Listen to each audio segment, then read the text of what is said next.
What's up, everybody? My name is Obey, and welcome back to the Podyssey. Man, this is so good to be here today.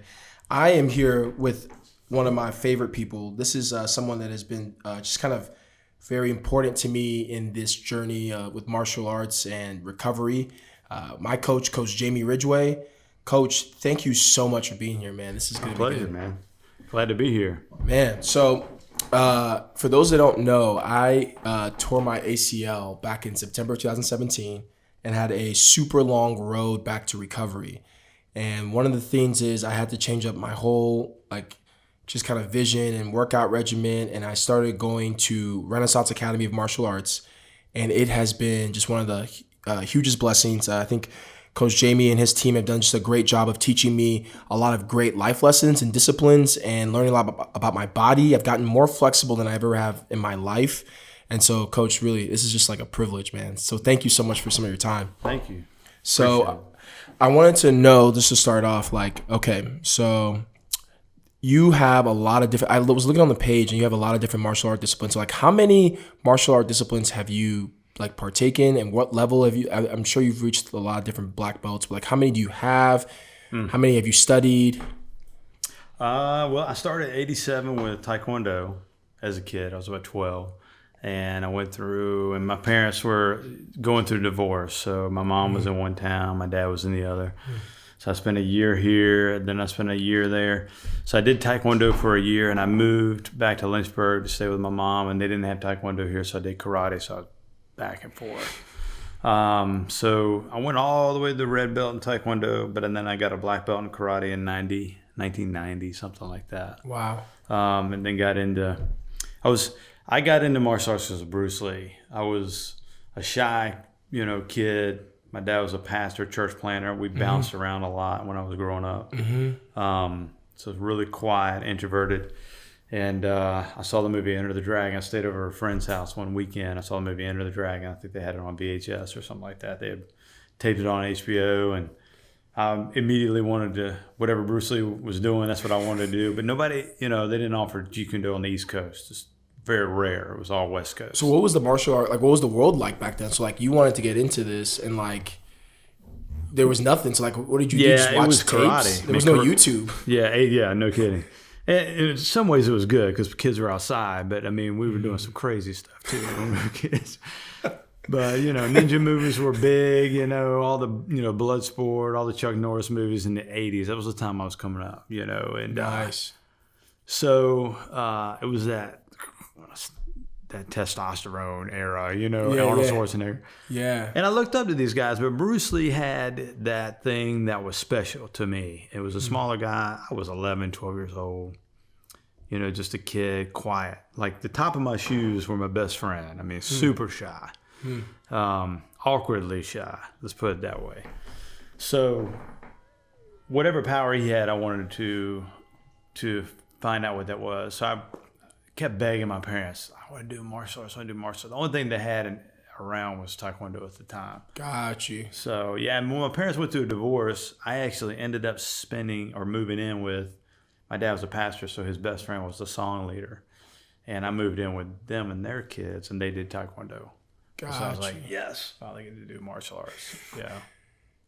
So I just got hooked. I pretty much lived at the dojo, and I started boxing in 91. Because Bruce Lee boxed. Whatever he did, I was going to try to do. So he was would you count him as your biggest role model? I was reading all the magazines. Every magazine that he had, every martial arts magazine in that era had Bruce Lee on it. And I was just a kid, going into the mall and finding the comic book, and they had all the martial arts and fitness magazines in the back, and I would just get everything. I'd buy. I had an entire wall of just posters. So that was your Michael Jordan. That was your that was it. Yeah. Now before that, I wanted to be a pro baseball player. My uncle played baseball. Okay. And I wanted to be a pro baseball player. But I had a summer where I went to play baseball, summer league, and I played the same position that the coach's son played. And it was the first time I ever rode the bench. And I was so mad. I was like, and then that's when I got bit by that martial arts bug. And I was like, I still played baseball through high school, but it was definitely a secondary thing after that. Movies, martial arts, splits, flying kicks. That was it. I was hooked. So you were excelling at karate, taekwondo. You got into boxing. Yeah. I mean, so you got the feet, you got the hands. Yeah. And then you just kept going? Did you? Yeah, well, Bruce was a Muhammad Ali fan. Jeet Kune was based on, boxing, Wing Chun, Kung Fu. So whatever Bruce does, I just started boxing, kickboxing. I got my black belt in karate. Then I went in to box for a couple years. And then around 92 or 93, UFC 1 happened. And the whole martial arts world just kind of got like, what is going on here? Because that's when everybody was like, what is this no holds barred fighting thing? And, being a striker, a kickboxer at the time, I watched it like I wanted all the strikers to win.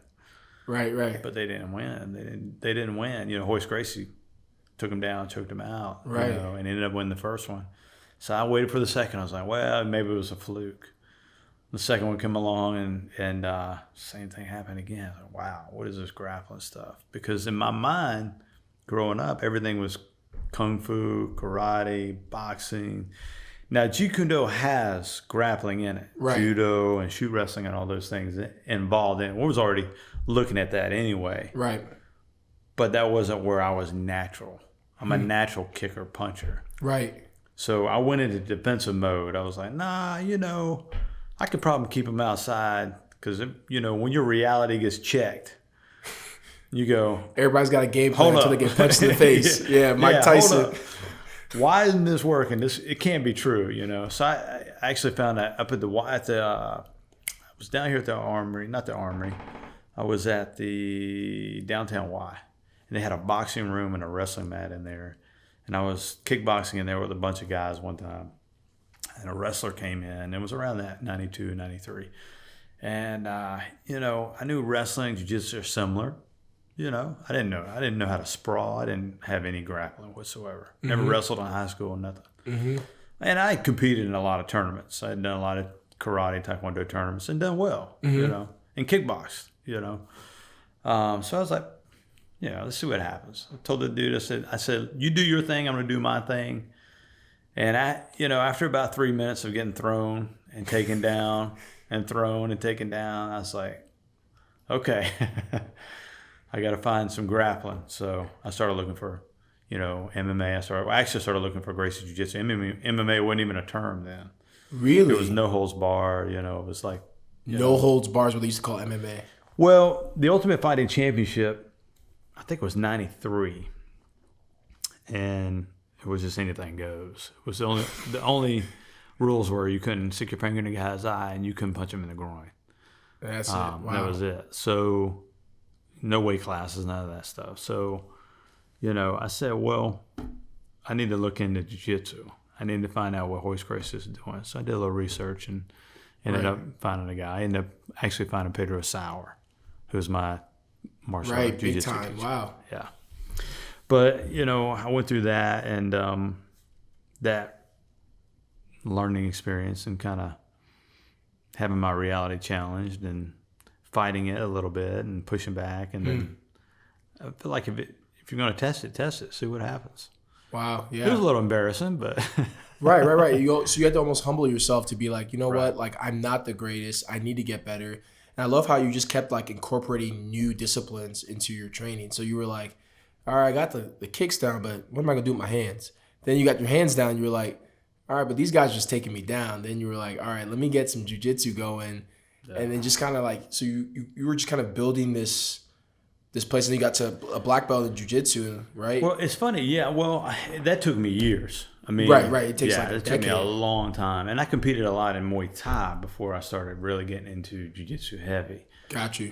That was my first kind of eye-opening moment to knowing I need to blend these different things, and I'm a big believer in, use any technique that works. Bruce Lee was my first person that I looked to, and I read his book and all that stuff. So it was absorb what is useful, discard what is useless, and add what specifically your own experience, your own, what he would say, your own expression, right? Mm-hmm. So I knew that was his philosophy. That's what Jeet Kune Do is. Jeet Kune Do is the concept. It's not a martial art. It's a concept.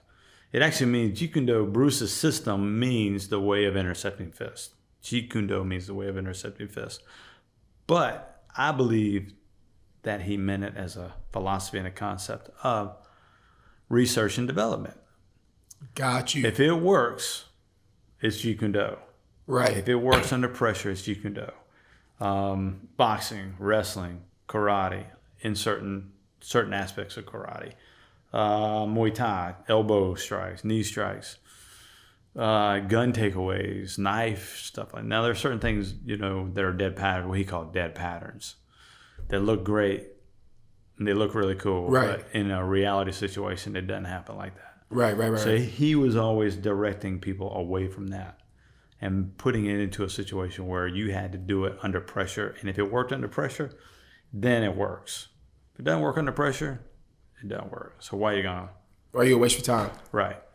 And look, people do different martial arts for different reasons. And when I was younger, it was all about fight. Why are you going to learn this if it doesn't work in self-defense? Right. But there are different reasons to train different martial arts. Right. Some people may be completely do a system or for health and fitness and flexibility, and they're not doing it for self-defense. Right. Me, I don't have that much time. If I'm going to learn all these different things, I want it to be something that I could, if I had to. I don't ever want to have to ever use any of this Have you stuff. ever, had to break somebody's arm? Man, no, I don't ever, No, I don't ever want to. We've had situations, but, the biggest thing that I've ever learned from martial arts is it's iron sharpens iron, just like you did when you came in, and it's treating other people with respect, That's right. having a cool head, being able to operate under pressure. That's right.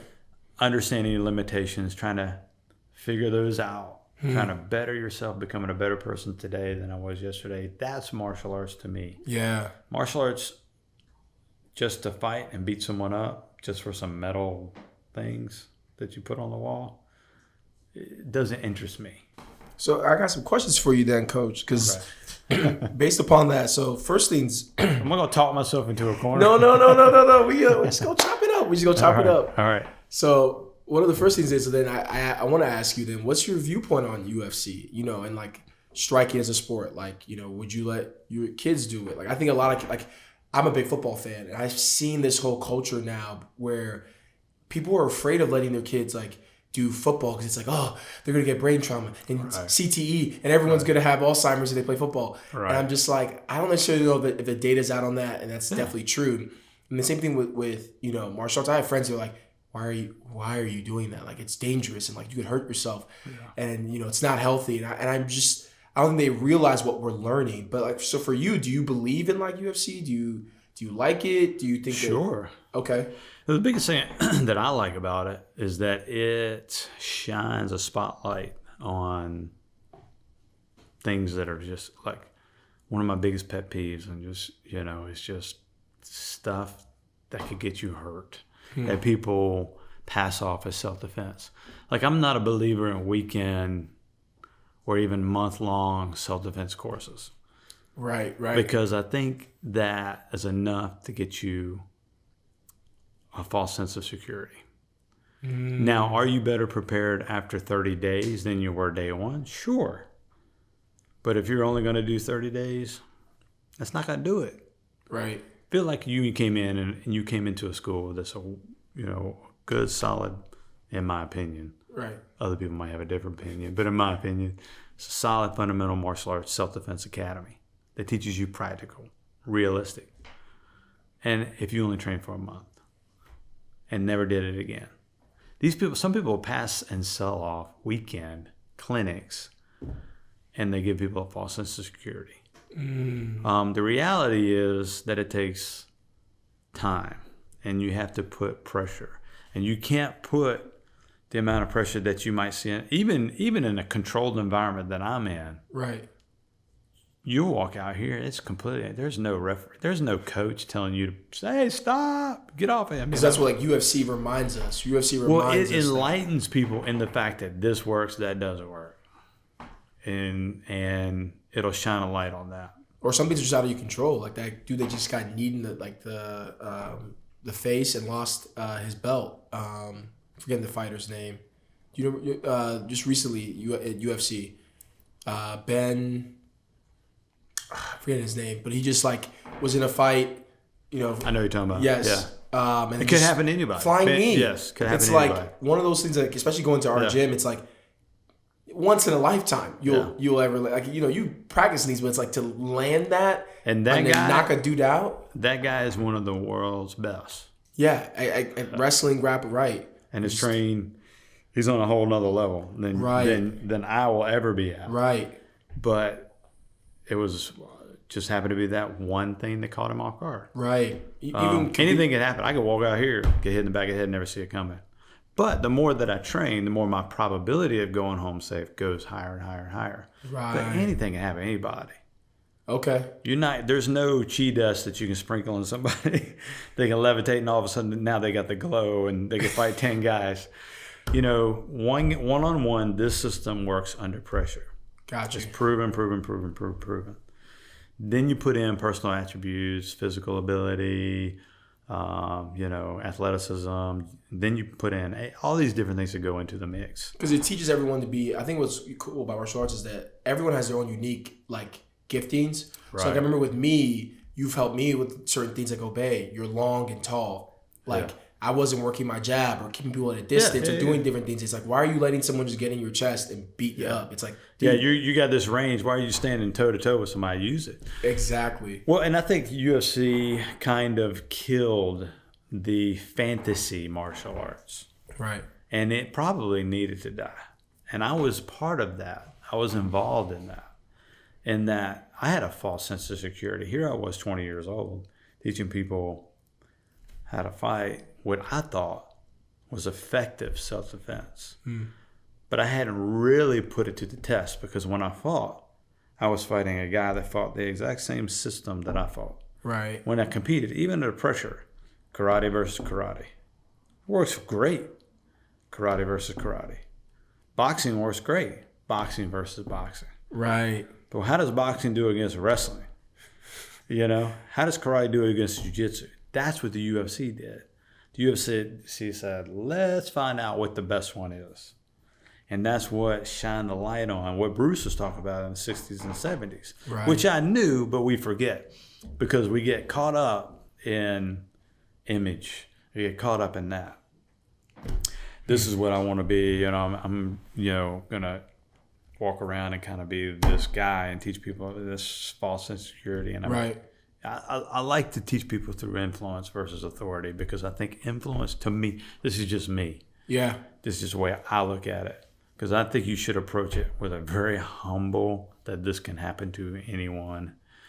Like a martial arts teacher got hit in the back of the head, trained for 30 years, never saw it coming, gets knocked out. Could happen to anybody.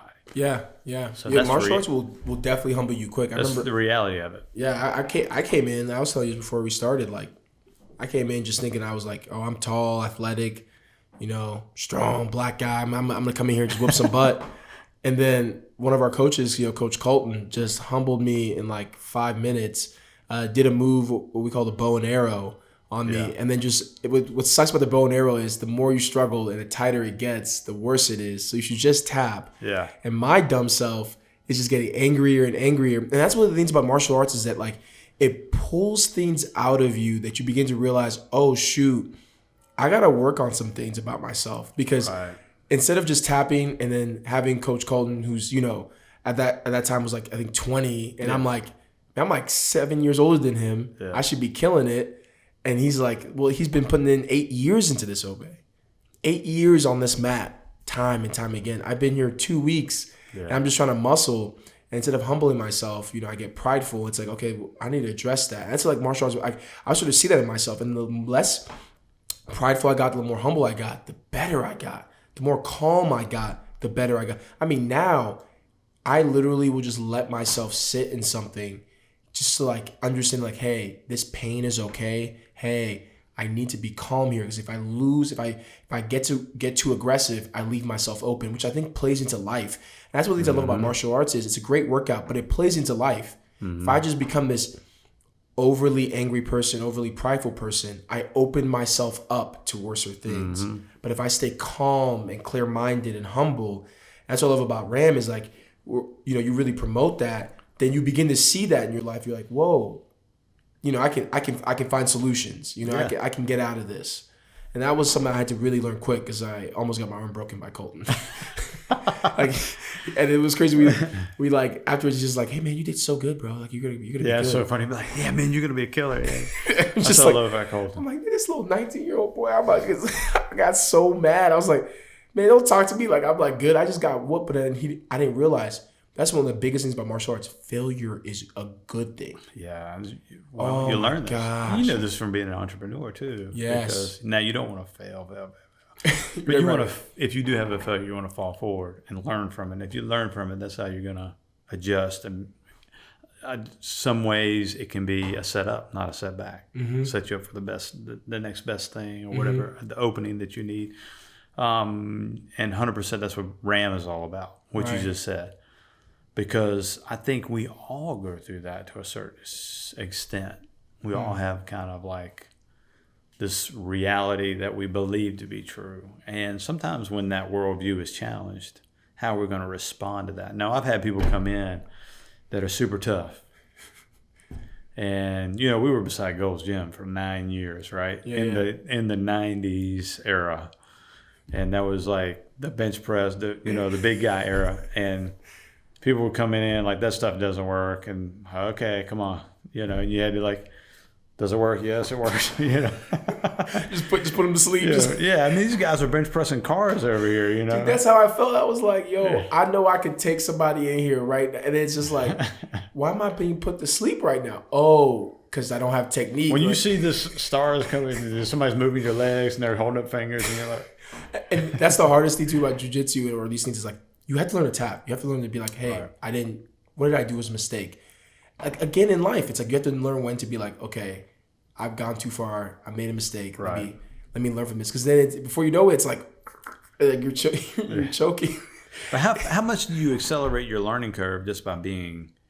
It's not like people look at humility like as a weakness. See, I look at my martial. Two things that help me in my life. One, my salvation, Jesus Christ, changed my life. Right.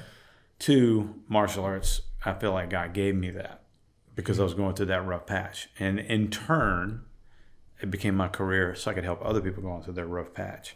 Now, I had my competitive years in the 90s, but when I decided to stop competing, it was a specific reason. What was it?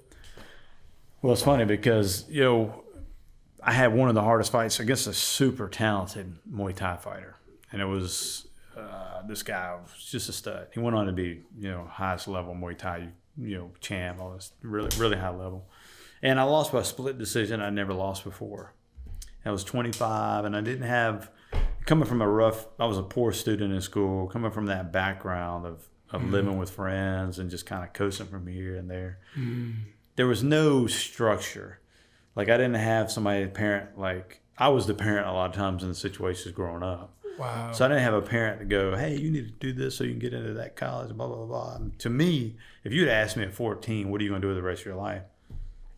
I'm going to open a martial arts school. Laser beam focus. I actually had that question many times, and I told them I'm going to open a martial arts school. And they would all laugh at me. And as a kid, I'm like, what do you mean? That's what I'm going to do. I've decided that's what I'm going to do. Nothing's going to change that. And God worked it out. He had planted that seed in my heart. And he had given me a future that I believe, and looking back, I've seen his hand in so many different ways to make that happen. But it could have gone a different way if I hadn't followed the teachings of Christ in my life, if that makes sense. I could have made a lot of poor choices. But I stopped competing because it was a competition with my spirit. Basically, because it was very self-serving. Competition to me was very self-serving.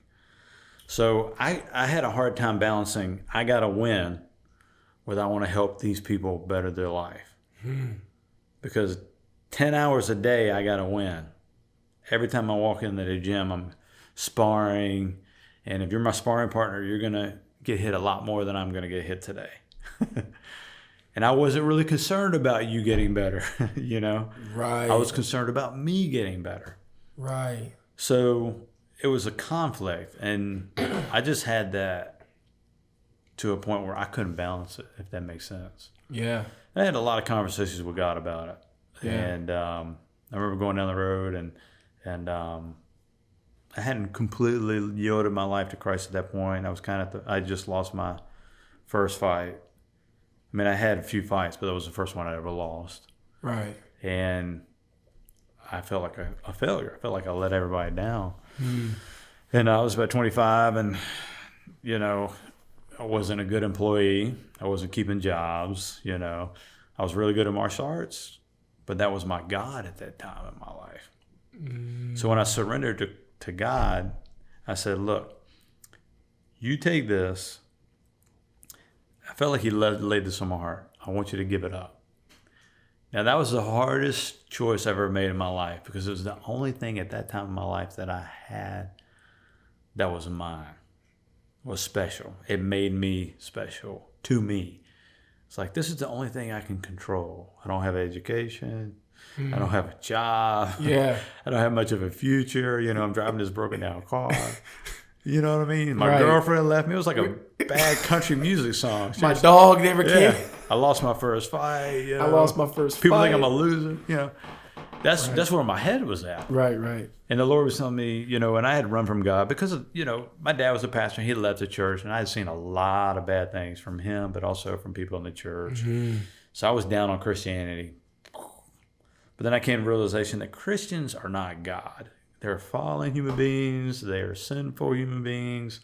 They do not have it worked out. And how am I going to measure, God through people? It's just the wrong measurement. And so I felt like he asked me to give it up. I want you to give up martial arts. And I remember driving down the road, and I was like, all right, that's what I'm going to do. Because I felt like God had a better vision for my life than I was ever going to have, no matter how much I tried to manipulate with my own hands. And when I made that decision to follow Christ, the desire to fight evaporated, like instantly. And I'll never be able to explain it. And people have asked me for years. Now, you go to my gym and we spar, it's on like Donkey Kong. I'm telling you something. But Yeah, I've seen it. I've seen it. If you're a competition, if you're somebody who wants to compete, I'm gonna. You're gonna put them through the ropes. But coach you at the same time. Right. But I felt like it was such an idol that if I didn't let that go, I was never gonna have God on the throne in my life and keep Him there. I felt like it would constantly be a struggle with me, God. Right. Fight, stars, all the glory and fame that comes from fighting, or God. And I just felt like it was not gonna. Was it like, because fighting is such a hard thing to be a sport. Yeah. Do you so you watch the UFC, you support? Do you think that the UFC? I mean, they just signed that $1 billion deal. They're growing. Do you think it's going to be as big as the NFL and NBA? I don't know. I mean, I've seen both sides of it. I mean, it's definitely at one point it was the fastest growing sport in the world. At one point, I was a promoter. Oh, really? Wow. I ran a amateur mixed martial arts event and did pro shows because I wanted to give these guys a safe, healthy place to compete. Because there are a lot of shows that just, get paid. That's what they do. Mm-hmm. And I want to give them somewhere safe to compete. Because my guys who wanted to compete, I want them to be in a quality environment when they do. And Virginia at the time was the Wild West. It's like, show up at the Kroger. Yeah. You didn't need a sanctioning body. You don't need a blood test, Wait, so guys were just juicing? Oh, yeah. Like just coming in. Oh, yeah. I mean, at one point when I was competing, there weren't weight classes in the 90s. We fought bare knuckle. Bare knuckle? Yeah. In the 90s, it was like, Virginia was the Wild West. Now, about 2015, I think, the Boxing Commission came in and regulated it. It's much safer now, but all the shows are gone because it costs way more to put them on because of blood work and all those things that go on. So, who are your favorite fighters right now in the UFC? Do you want me to be perfectly honest with you? No, please. I haven't watched regular for the last few years. Okay. You know, who was the last guy you really liked? I've always been a George St. Pierre. George St. Pierre, man. Gosh. Yeah. Kyokushin, okay. martial arts. I met him a few years ago. Did a seminar. I asked him if he was a super nice guy. This was in his prime, 2008, 2009, something like that. And he was a pretty down to earth guy. Do you think George St. Pierre could beat Conor or beat Khabib? Man, I think Pierre could beat anybody on any given day, but I also think any one of those guys can beat anybody. I'm telling you. Day. I mean, Khabib is like... Dude, Khabib just comes from that... Kind of like you, just like needed that... I mean, like, just need, like, God brought martial like that. If you hear his story, it's just like, how did this guy come out of the slums of Russia? Yeah. And then just like, is it savage? I mean, we don't even know, like, see, coming from, I was born in Nigeria. So coming from another country, I understand a man that sits there and is like, you talk about my family. You talk about my wife, my kids, my father, my land, my religion. And then he beats Conor McGregor and immediately turns to his homies like, who else? Like, and I mean, just climbs the fence. I mean, I was sitting here like, and in America, we're like, this is just horrific for the sport. My goodness. I'm over here like, you don't understand. This dude is from the cut of Russia. Yeah. You spit on his, like, that's like, to get in that ring. I mean, you've been in the ring. Like, it's just, the mentality's got to be different. Like, this is like, so like to get to that place is tough. And I could see where Khabib could be like, I mean, I don't think George St. Pierre would make him as aggressive as Conor did, but I think that would be such a good fight because those two guys, won't quit unless you really beat them, Yeah, and some of it's just hype. There is an aspect of even, all good promoters. Now, you're selling tickets on the world stage. All right. So what's going to sell tickets more than getting personal? That's what Conor was doing. I don't think Conor, this is just a guess. Yeah. I don't know Conor personally. I don't know, Right. But I think Conor is the Muhammad Ali of today's world, because Muhammad Ali. Coach, we go have to address this now. Hold on. Because Muhammad talked a lot, and he would go people into fighting. You think I understand that. Just from the promotion aspect. Okay. Whew, I got I'm scared. I'm talking about from the promotion. Because I mean, Conor's a great 2-division champ. Sure. Yeah. He's earned his belts. Yeah. Had one of the craziest knockouts against a guy I don't think he should have beaten, but we all watched him. We're like, is this the next GOAT? Okay, but I guess what I'm talking about is to control the whole world the way he does. Yes, ticket sales. I'm telling you, he's built a whole brand, movie, whiskey, clothing line. I mean, he's built I think if Muhammad Ali grew up in this day and age, maybe not to the extent of the crazy. Conor throwing that chair into the bus, which is irresponsible. But you got to remember, Sonny Liston pulled a gun on Ali in a casino. I did not know that. Whoa, wait! Tell me this story. Wait, Sonny Liston, pulled out a gun. Pulled a gun on Ali. Yeah, Ali came into the casino and doing Ali, which I'm an Ali fan, 100%. But he was one of the best talkers, promoter. I mean, that was what he did. Right. People want to see him. They either watch it because they wanted to see him win, or they watch him to see him lose. He just had, and he knew how to get under people's skin. Yeah, and and Sonny was into the mob a little bit, like Khabib, like a little hood, like straight mob. Right. And he went in to a casino and started doing his Ali thing, and Sonny pulled out a gun. See, that's back in the day where you could really like these dudes were really about now you don't have you have cameras. Back then, man, that's crazy. Yeah, it was a different world. See, that's the thing too, is that in the fighting world, it's to get to the top, you have to be a mixture of elite in in boxing of course, but in MMA, 2 to 3 disciplines. Yeah. And then you have to be it takes so much longer. Oh, to get to the top? Well, it takes so longer just to be able to just think about it. So if a guy comes in and says, I want to box, how quick can you turn around a box with what you know right now? Yeah. How quick could a guy be competing in boxing, honestly? Wow, yeah. Just jab, cross, hook, uppercut, Not taking a thing away from the elite athlete that boxers are. Right. But we're talking, you're comparing boxing to MMA. Now, what's he got to do? He doesn't have an entire arsenal on the ground before he can even stand up. He's got to defend the choke. He's got to defend arm locks. He's got to defend the takedown. He's got to, before you even get to the striking aspect of it. And how long does it take to get good in jiu-jitsu or wrestling? It takes time.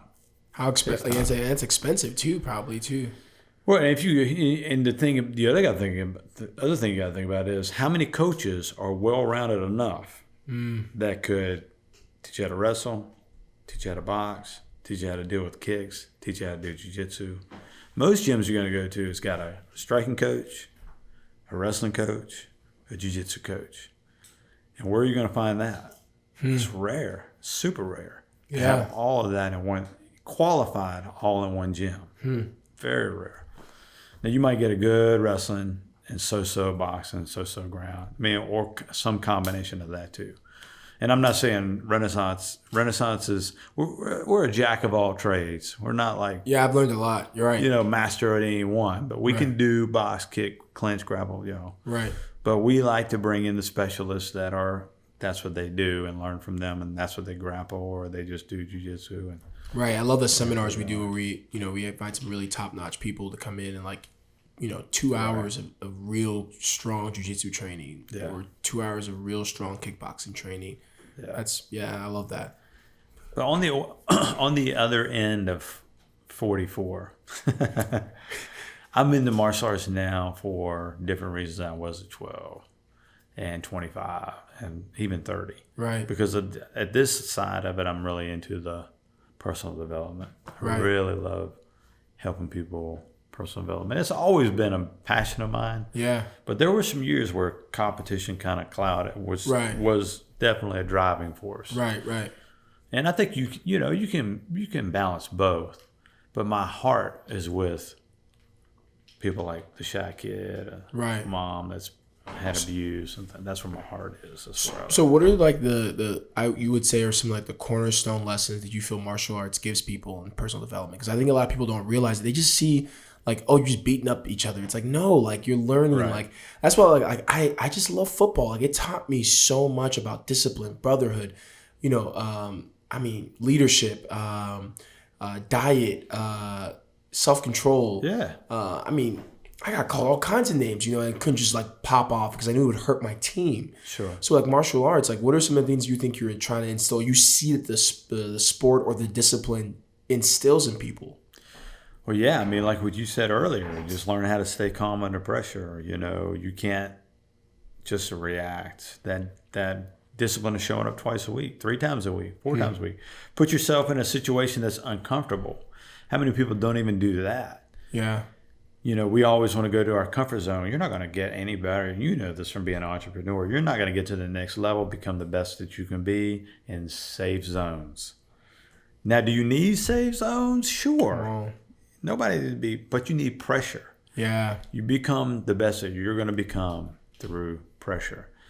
Now, there is definitely an extreme on both ends. Right. But that's what martial arts does. It gives you pressure, and a good coach does it at the right time when you're ready for it. And that's one of the more valuable things. But look at all the things. Self-discipline, waking up, coming in to work out, diet, exercise, just being top of the mind awareness of all those things. Think about it throughout the day. Facing my fears. Yeah. Facing my fears. I don't like to be, pushed around. Well, I need to overcome that. Well, how do I do that? Well, I got to go to a class where people push me around. I need to learn how to overcome that. Yeah, going against someone that's bigger than stronger than you. I've been I'm 6'4", I'm 225 pounds. So going against someone jiu-jitsu takes all that. It can almost be against you. There is nothing like having someone half your weight and years younger than you. You probably experienced doing something, and you're how am I losing to somebody that's and I just have to be stay calm. What did I do wrong? It's just you cannot have this bravado of just I'm better than everyone. you know, Yeah. because you'll quickly be humbled. Well, and I do that. I definitely have my mat enforcers at the school, and Colton's one of them. I always make sure that my mat enforcers. Mat enforcers, explain that to people. What is a mat enforcer? So every school has guys that come in that want to test themselves, and they have a certain self-image that they've grown up with and they're used to, and they have, I'm the tough guy. I did it. Mm-hmm. I'm strong. I'm young. I'm fast. All those, go down the list. These guys have got nothing for me, right? Right. A mat enforcer is somebody who's super technical and that I know has been under a lot of pressure and has been able to deal with that. Probably has had a lot of competition experience. Mm-hmm. And I know they're going to take that person and put them mangle them up, break them down, and then respectfully and kindly shake their hand. Come on. And not get emotional about it. People like Caleb or Colton that I know, Tim, that I know are going to not be heavy-handed about it, and it's not going to be an ego thing. Because, I don't want to fight those battles. I let them do that. Right, because you understand for this person that's coming into my gym, the first battle is your ego. And then from there, you have to deconstruct that to get... There's nothing wrong with... I have a worldview, and I don't believe your worldview until you prove me that your truth is reality. So how do I prove that? Well, you say all these things work, but I'm 6'4" and 250 pounds or whatever, and I'm strong and I play football. And that guy is not going to mangle me up. I don't care what you say. And then I have to go, okay. And then you... After about 3 to 5 minutes, then you'll see that person come back and they'll listen to what you got to say. That's right. And that's a good thing, and that's the way it should be. Now, that person's willing to have their worldview challenged. Mm-hmm. Some people aren't. Some people will hold on to that thing till the day that, my sidekick can keep them out. Right. And there's no way they'll take me down, but they'll never put it to the test. Right. And they'll never be in an environment to put it to the test in a real situation. Well, as real as you can get in a dojo.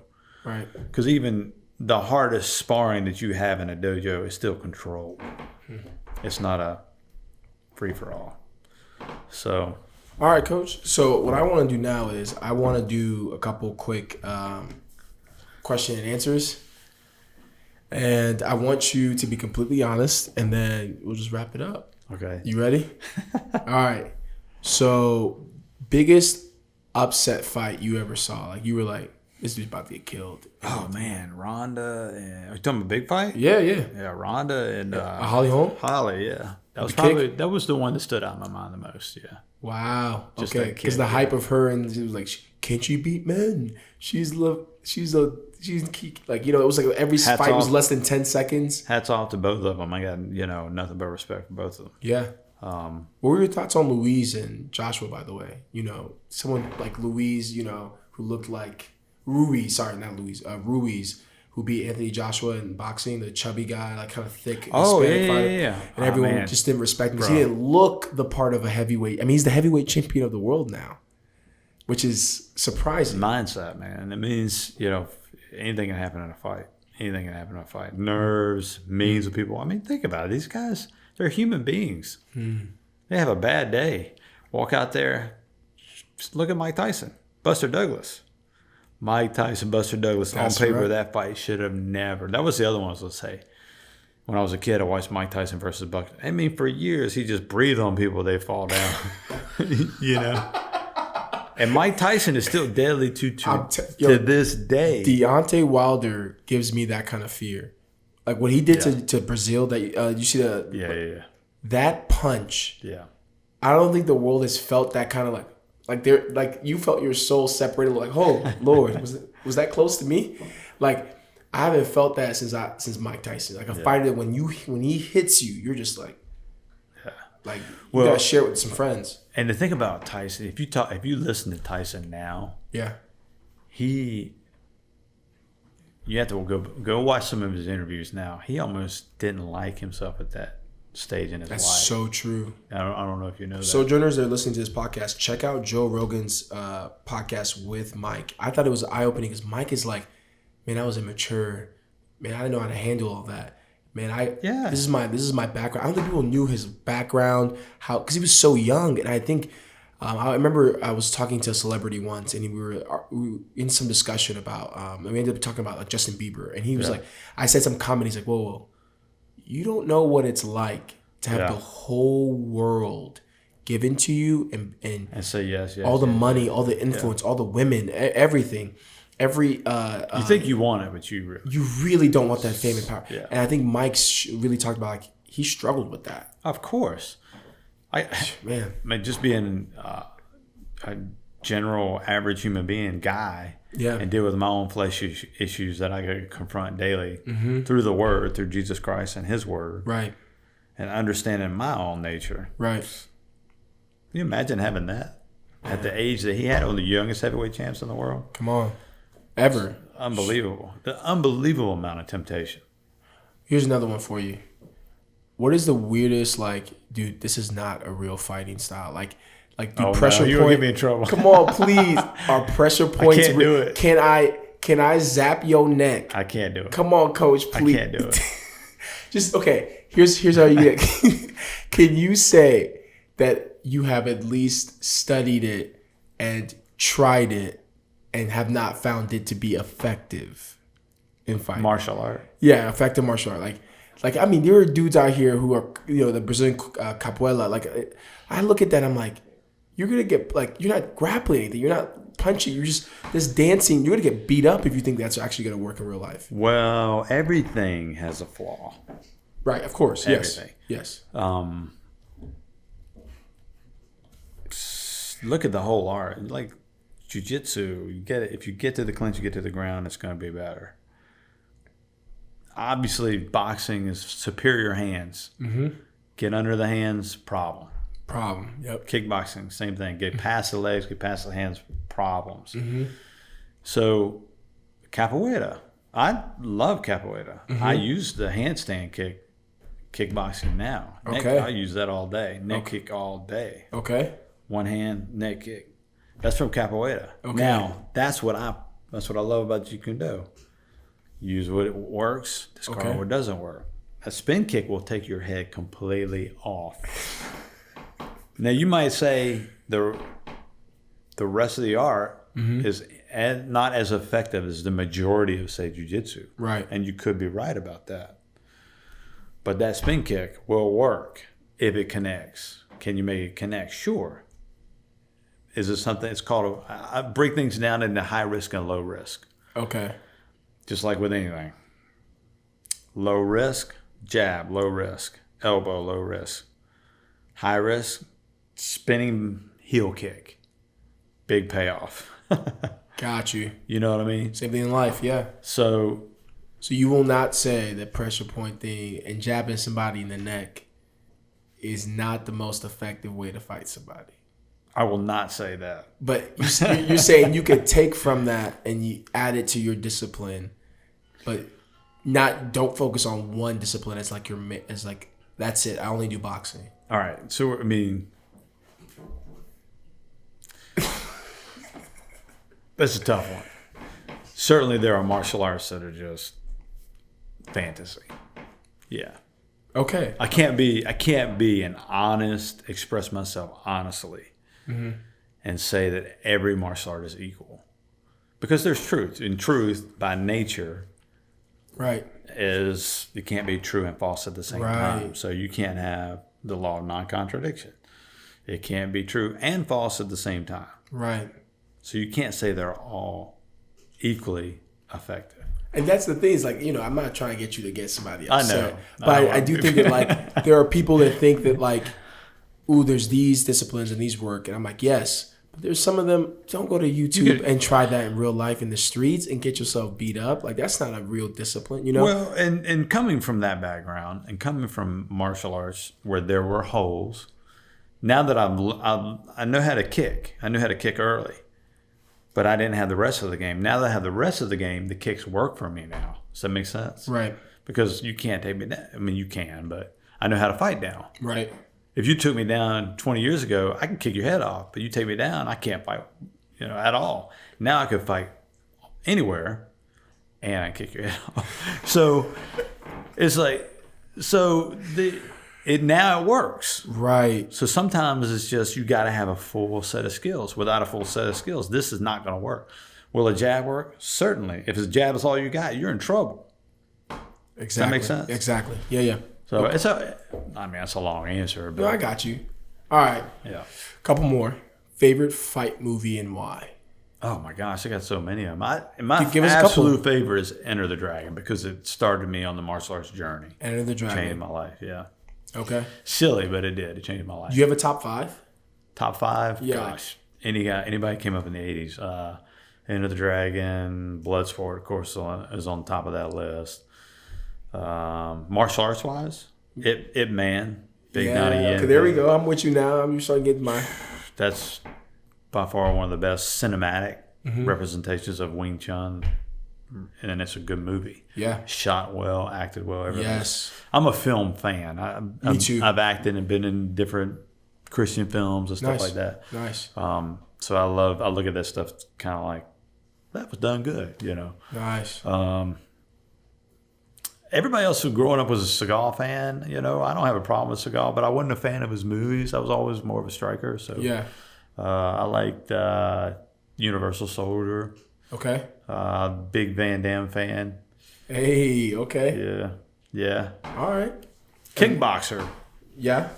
I liked.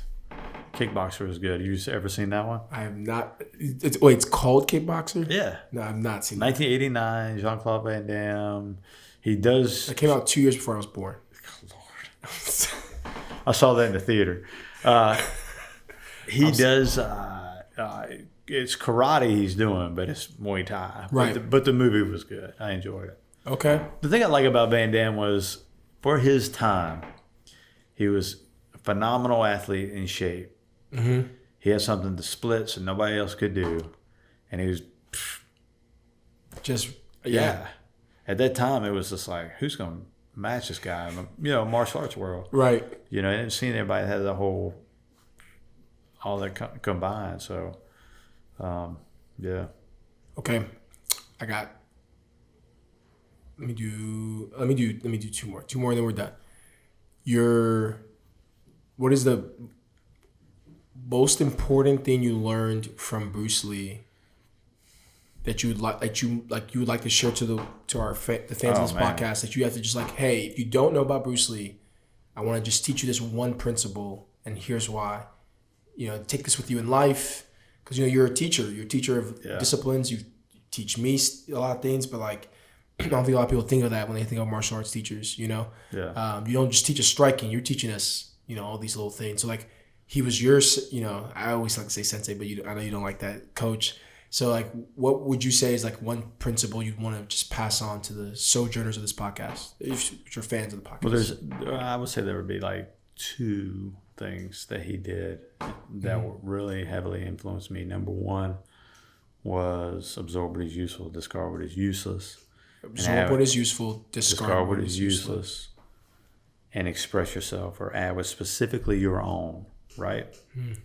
Which to me opens up, could be into anything you do. Filmmaking, podcasts, entrepreneur. It's research and development. It's trial and error. It is, when people hold themselves back because they're like, well, this guy has so much experience. Why would I even do that? Well, you have a unique voice. God's given you your voice. Nobody has that voice but you. And you have your way of bringing it to the table and expressing yourself. Why are you going to put your candle under a bushel, right? Mm-hmm. So we put all these burdens on ourselves.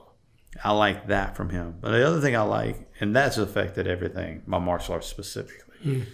And to me, martial arts is just a delivery system for discipline, respect. Because I wear this stuff. I'd rather people not know I do martial arts. Because all of a sudden they get these preconceived notions of this, that, and the other thing. It's like, bro, it's exercise Right. with elbows. All right. To be honest, when I first thought of when I met you and I saw your credentials, I imagined you under a waterfall with like a stick, like in the movies, like just like meditating at like 5 a.m. and just like perfectly like just like every one of those things came from like, I'm scared to death. Okay, I'm gonna do it. I got you. Even when I went, and tested for my most recent black belt, I was terrified. Terrified. Yeah. What level are you at now? But I think I gained more respect for myself because I did it anyway. And that's what it is. It's just being terrified and doing it anyway. So not letting fear stop you. Right. Pretty much. The second thing I like about one of the things I like Bruce said was, don't ask for an easy life. Ask for the strength to endure a difficult one. So don't ask for an easy life. Ask for the strength to endure a difficult one. And, we all know people that have had everything handed to them, but the most interesting life stories to me are the ones that came through challenges. There's like I love Sly Stallone because he was broke, and you listen to his story, how he wrote Rocky, and that's one of my, I get motivated. I'm like, I want to try something new or get involved in something. I'm listening to Sly story. So on YouTube, and I think Tony Robbins actually narrates it, which is cool. That's super cool. Yeah, but just not asking. Nobody wants trial and error, right? Nobody wants a difficult life. But I would like to have the strength to endure a difficult one. Don't ask for an easy life, but ask for the strength to endure a difficult one. So, all right. Last question. What is one book that you would like to share outside of the Bible with the fans of this podcast?